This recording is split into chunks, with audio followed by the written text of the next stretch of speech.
Hi, thanks for joining me for this week's quick business tip. I'm Jennifer with Limitless Impact Agency. It is mid-December today, and maybe you are starting to look at your year-end numbers, you're tracking your revenue goals, and measuring your success from the numbers on your P&L spreadsheet. Today, I want to talk to you about a different kind of metric, one that doesn't really show up on a spreadsheet, but as I learned, it has a direct impact on your bank account. I want to talk to you about the danger of a business that looks really good on paper.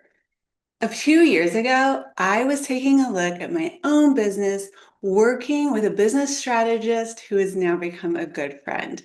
And while we were talking about my core offer, which was the main program that I was selling at the time, on paper, this program was a dream.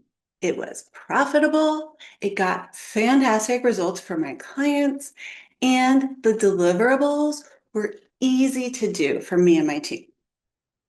It looked like a well-oiled machine.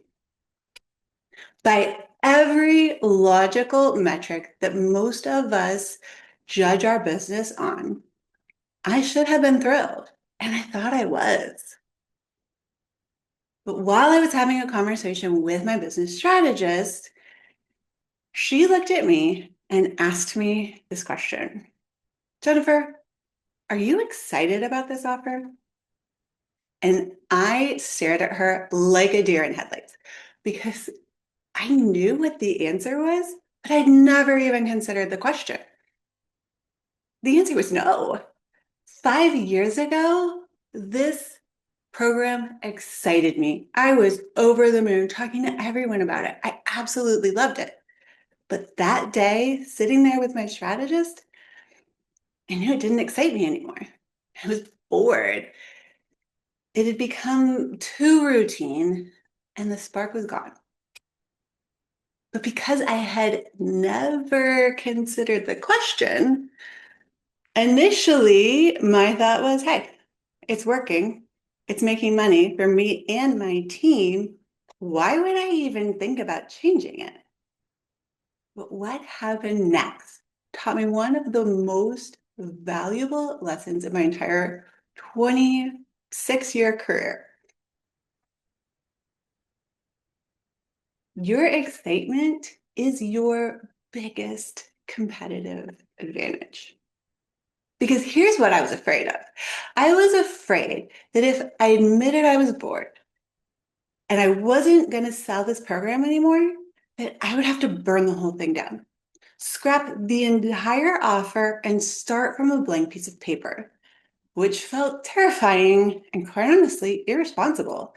This offer was putting a roof over my head, food on the table, and supporting my team and my team of contractors. But when I really got quiet and took some time to think strategically about the offer, I realized I didn't have to burn it all down. I just needed to make it fun again. So I kept the framework. I kept the bare bones of the program, but I made some small changes. I changed a little bit of the delivery. I added some new things that really lit me up. And the magical part was I didn't just feel happier. The next year, I sold almost twice as many of these programs. I didn't charge less. It's actually charging a little bit more, and I still sold twice as many. You might be asking why. It wasn't because the economy changed and people just started, crawling out of every rock to buy things. It was because excitement is contagious. When I was bored, I was selling a product, I was selling a program. But once I reignited my excitement, then I was selling transformation. Because people notice when the salesperson is genuinely over the moon about what they're talking about. And that energy is palpable and it's contagious and it transfers confidence to the buyer. It's a huge factor in whether or not you get a yes when you ask for the sale. This is when I realized that my boredom had become an invisible expense on my P&L sheet. And by reigniting my joy, I not only increased sales, it was actually the best marketing strategy I could have ever implemented in my business. And that's why I try to seek out that joy when I work with my clients and help them with their marketing and sales. So we're sitting here, it's the middle of December 2025, and before you really lock in those goals for 2026, I'm encouraging you to take a look at your invisible balance sheet. Think about what your joy margin is in your business.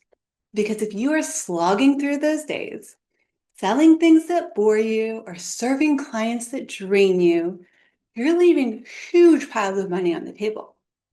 You can't scale a business that you resent, even if you don't consciously know that you resent it right now. So grab a piece of paper, a journal, open up a Word document or the notes program on your phone. I have 3 questions for you, and I want you to write them down so you can really take some time to think them through. The first question is, when was the last time you woke up and you were over the moon, thrilled out of your mind, excited about the business day ahead of you?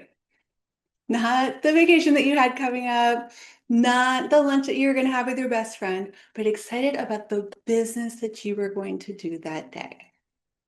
Was it last week, last month, 2 years ago? Was it longer?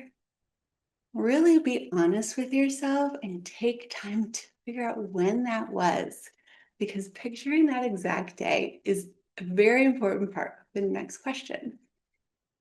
Because I want you to think back to that specific day, one where you were so excited, you probably got out of bed an hour before your alarm went off.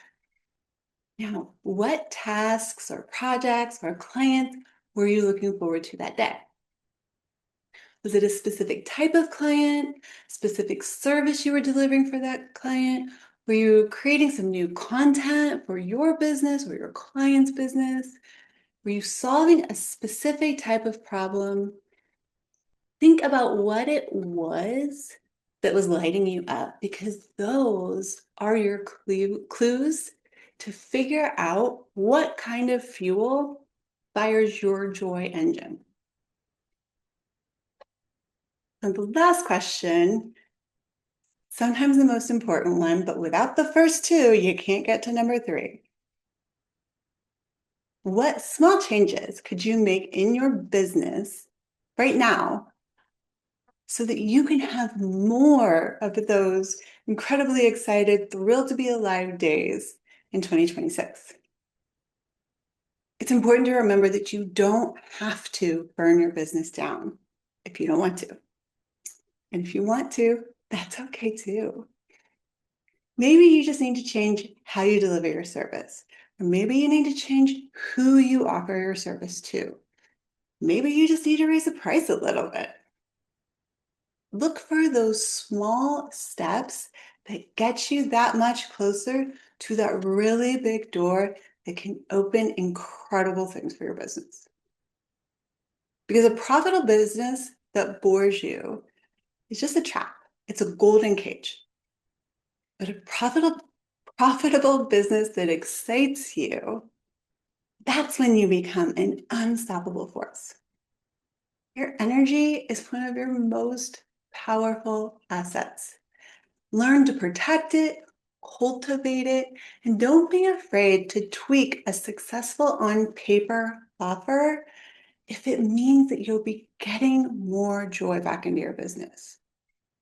Because when that joy is on fire, your customers feel it too, and you will see those results on your P&L sheet. So my challenge for you this week is to look at those 3 questions, really spend some time marinating in that, and find out where that boredom tax is in your business and what changes you can make so that next year you see those excitement profits. Until next week, keep leading with integrity, serving with heart, and learn to make 2026 your most limitless year ever. I'm Jennifer Swineford with Limitless Impact Agency.